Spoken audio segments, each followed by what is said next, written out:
Hi, you guys. First, I apologize for not being there. My son got sick, so I am actually home with him today. So I'm going to quickly walk through the already worked out notes resources with you. And if you have any questions on the Day 6 4.3 log functions, we'll go through those tomorrow. All right, so here's just a reminder of what those functions look like. Remember, we have a vertical asymptote with log functions, all right, and they're going to be growing in a way like so. Okay, so let's just quickly look at all of the different types down here. So like I said, I'm just using the worked out notes that we have in our resources. Okay, so for the first one, we're going to look at f of x equals log base 2 of x. So remember, the first step in graphing these log functions is to convert to exponential form. Okay, so remember, take my base, raise it to the other side, set it equal to x. So that's where we get 2 to the y equals x.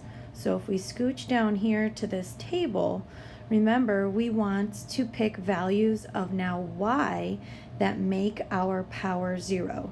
So when y is 0, all right, that makes our power 0. So then I choose different y values that surround it, and we plug in, and we get our x values. So when we're ready to graph, we're going to plot those guys, all right, and it's going to look like so, that blue graph, and we're going to have a vertical asymptote at x equals 0. All right, so remember, we have a vertical asymptote this time. Our domain, if we were to look at it, is going to be x is greater than 0, or if we're looking at interval notation, we have 0 to infinity. Okay, now if we're looking at the green function here, again, I have to first isolate my log. So we're going to subtract 3, okay, and it gets us here. So y minus 3 equals log base 2 of x. Now we convert to exponential. So 2 to the y minus 3 equals x. So this is where we get this equation from. Okay, so now we're looking at our green table right here. The value of y that makes the power 0 is when y is 3. All right, so then I choose y values that surround it. I plug in, I get those x values. So what you should notice is that our green graph is shifted up 3 units from our blue graph. Okay, we still have that vertical asymptote of x equals 0. All right, then finally our last function here, f of x equals log base 2 of x plus 3. The log is completely isolated, so we can go ahead and convert. 2 to the y equals x minus 3. Our base raised to the other side equals the argument. And then the last thing I need to do to get x by itself is to subtract 3. So now we're looking at this function. Okay, so that's where we go to our red table over here. What value of y makes the power 0? And that's going to be 0. So we choose values for y. And when we plug these in, we get these x values. So if we look at plotting these, what we should notice is our red graph is shifted to the left 3 units from our blue graph. Okay, which changes our asymptote. All right, it's a vertical line at x equals -3. Okay, so then what we want to look at is overall, okay, this part right here is our summary. Okay, so if we are given this function, f of x equals log base b of x minus h plus k, the h value shifts our graph left or right. That k value shifts up and down like the green graph. Our asymptote is x equals whatever that h value is. Okay, so h and k had the same effect when we were graphing exponentials, okay?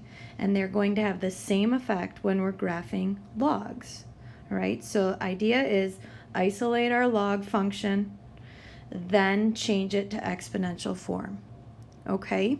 If you have questions on this, we'll address them tomorrow.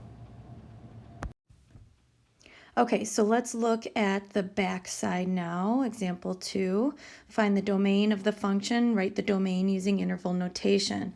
So one thing we need to recall is this aspect right up top, is that log base b of a. If I have that, our base has to be greater than 0, and it can't equal 1, and our argument, a, always has to be positive. Okay, so a is greater than 0. All right? Okay, so with that said, let's look at this first example. I'll kind of walk us through. What we do is we focus on our argument, because this argument can never be 0 or negative. Okay, so the first thing we do is we set that argument, x minus 3 greater than 0, and we solve. So we add 3 to both sides and we get our answer, x is greater than 3. But remember, interval notation would be this guy here, 3 to infinity, non-inclusive, okay, meaning parentheses on both. All right, moving on to example B. All right, again, we focus on our argument, and we know our argument has to be greater than 0. So now we just solve. Well, if I add x to both sides, I get 5 is greater than x. And I always like to write the variable first. So if I flip-flop those, I have to change my sign. So really we get x is less than 5. And so if we're thinking about interval notation, we're looking at negative infinity to 5. Okay? This is what the graph of that function would look like. Okay? Moving on to example C, okay?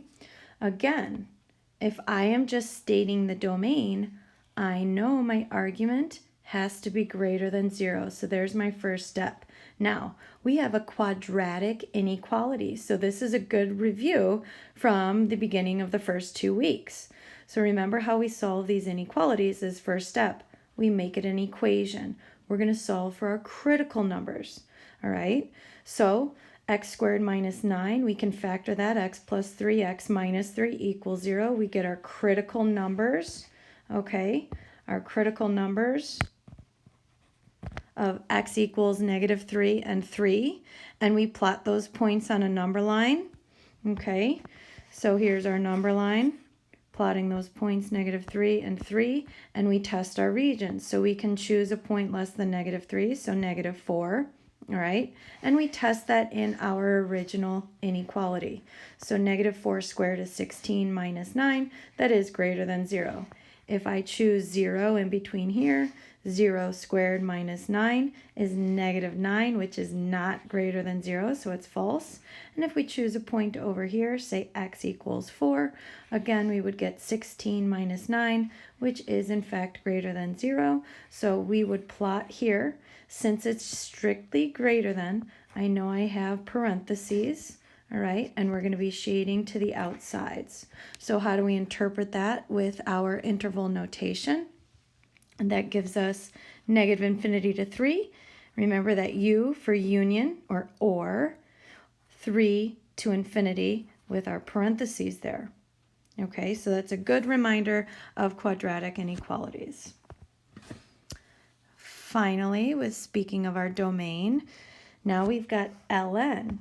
Okay, ln, remember, that stands for natural log or log base e. Okay, still a log function. So our argument still has to be greater than 0. So we set x squared plus 3 greater than 0. And if we were to take this one step further, we would have x squared is greater than negative 3.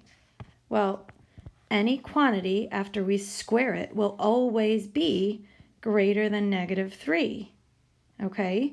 So that's why we can say our domain is all real numbers, and remember, if we're using interval notation to represent all real numbers, it's going to be parenthesis negative infinity to infinity parenthesis. Okay? Okay, so then moving on to the last example here, advertising costs and sales. the function n of x equals 2750 plus 180 natural log of x over 1,000 plus 1 models the relationship between the dollar amount x spent on advertising a product and the number of units n that a company can sell. So part A says find the number of units that will be sold with advertising expenditures of $20,000, $40,000, and $60,000. So this is just simply a straight plug and chug into our function up here for x. So x is going to be 20,000. That's right here. So what I would really suggest is you playing around with your calculator. That ln key is on the left-hand side, so make sure you find that. All right. Plug into your calculator and make sure that when x is 20,000, you are getting 3298 units. Okay. And for n of 40,000, again, we're just plugging 40,000 in for x, and you should get 3418. And again, finally, when you plug in 60,000 for x, you should get 3490 units. Okay? Okay, finally, so how many units will be sold if the company does not pay to advertise the product? Meaning x is 0. Okay, so if x is 0, what I want to do is I want to focus on this aspect right here. Okay, so ln, natural log, of 0 over 1,000 plus 1. Well, that really just becomes ln of 1 because 0 over 1,000 is 0. So 0 plus 1 is 1. Okay, well, remember, another way to write natural log is log base e. So I didn't change the log, and I'm not changing my argument. Okay, so log base e of 1, well, what does that equal? Let's just verify that. So remember how we do that. If I have log base e of 1, and I set that equal to x, right, we would change it to exponential form. So e to the x equals 1. Well, the only way we can change our base e to equal 1 is if we raise it to the 0 power, if x equals 0. All right, so this whole thing here, this ln of 1 really just goes to 0. So it's a substitution. So what do we have? Well, then we are left with 2750 plus 180 times 0. Well, 180 times 0 goes away. That's just 0, leaving us with that 2,750 units. Okay, so that aspect was more of a plug and chug, but you needed to recognize that we were dealing with the natural log of 1, and the natural log of 1 is 0. All right, so if you have any questions on this, bring them tomorrow. In the meantime, get working on day 6. All right, see you tomorrow.